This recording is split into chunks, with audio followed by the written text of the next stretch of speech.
Mr. President, we are here today to stop the killing, to stop the massacres being committed against the Palestinian people.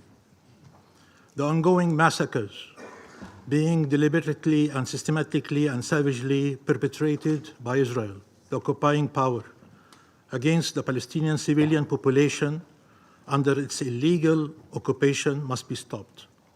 The Security Council has a duty to stop them. The international community is obliged under international law to stop them. It is our collective human duty to stop them.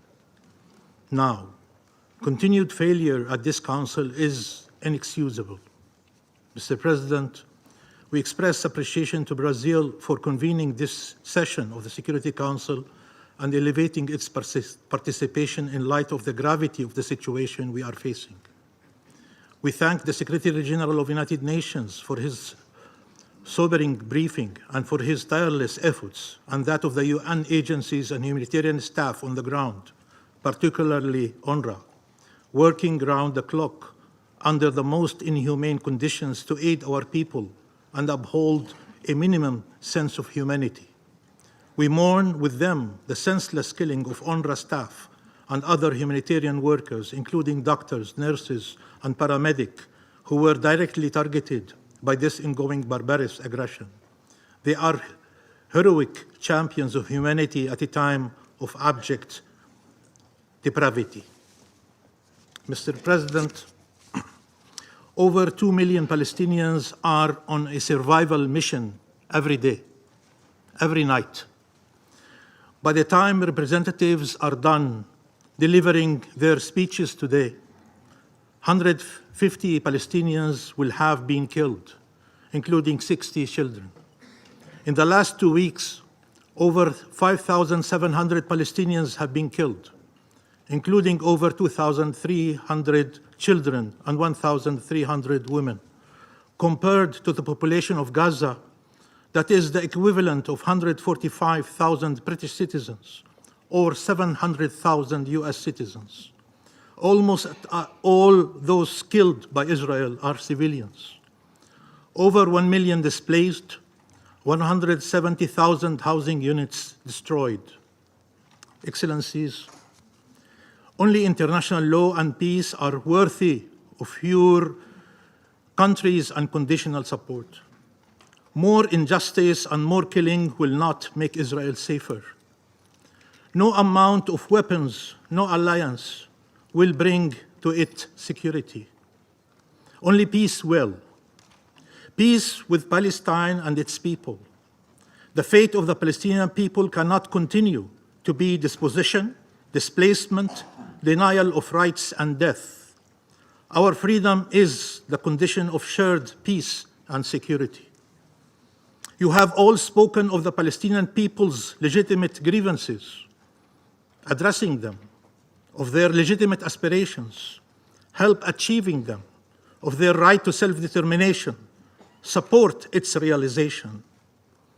For those actively engaged to avoid an even greater humanitarian catastrophe and regional spillover, it must be clear that this can only be achieved by putting an immediate end to the Israeli war launched against the Palestinian people in the Gaza Strip. Stop the bloodshed. There is no amount of humanitarian aid that can address the situation if more death, destruction, and devastation are imposed on our people in Gaza. There is no way to contain underlying tensions in our region if that reality does not change. There are so many fronts open for war and none for peace. Some of my colleagues spoke to me about the pain and anger of the bereaved families. Every family in Gaza is a bereaved family. No one is spared. No one is safe. Where is the solidarity with them? Where is the empathy towards them? Where is the outrage for their killing? If these expressions are genuine, they cannot be accompanied by excuses for the killer and reasons for him to continue the killing.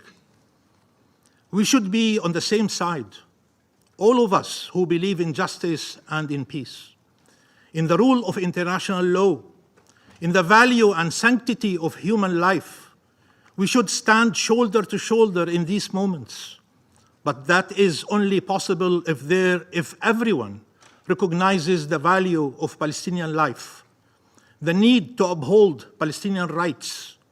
This is only possible if you offer unconditional support to the rule of international law and the objective of peace, not to those breaching the former and destroying the latter.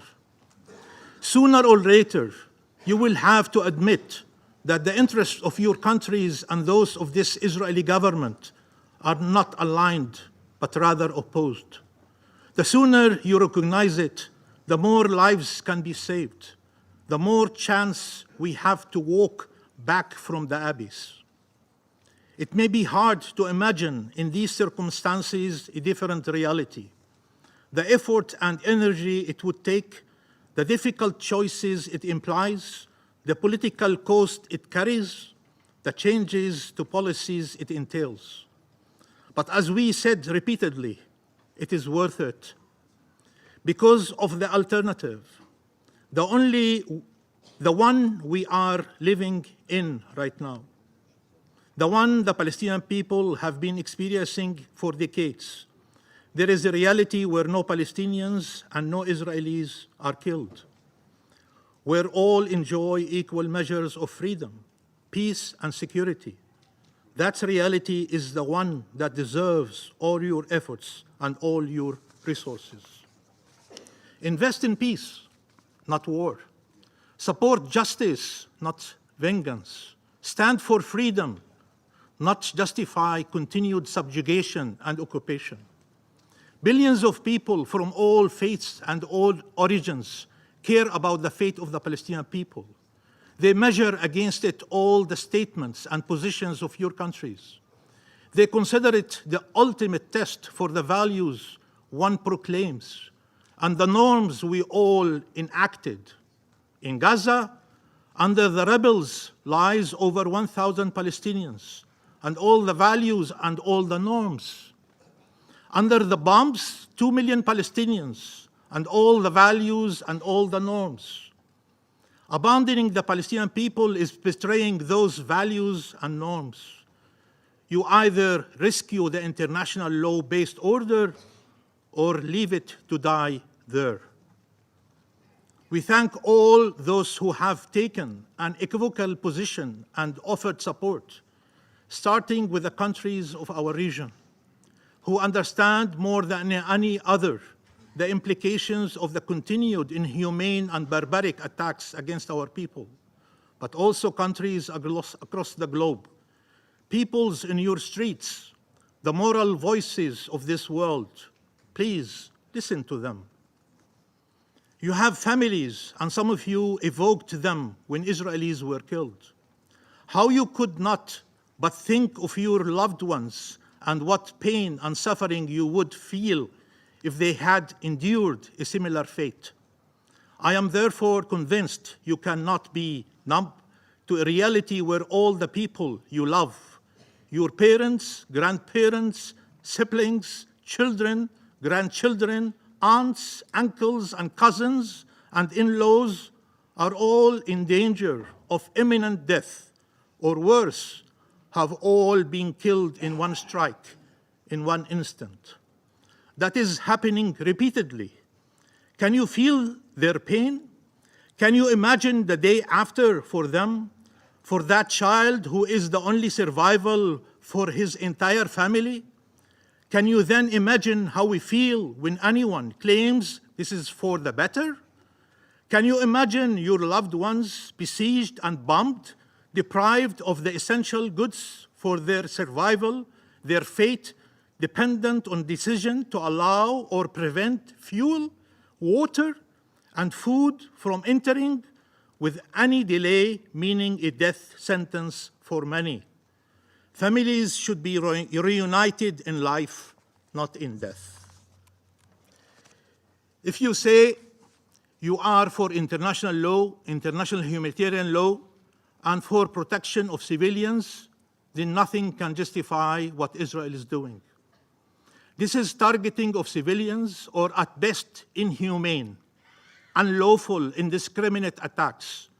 This is collective punishment. Once you remove the principles of humanity and distinction from the laws of war, nothing remains. These are crimes and should be treated as such.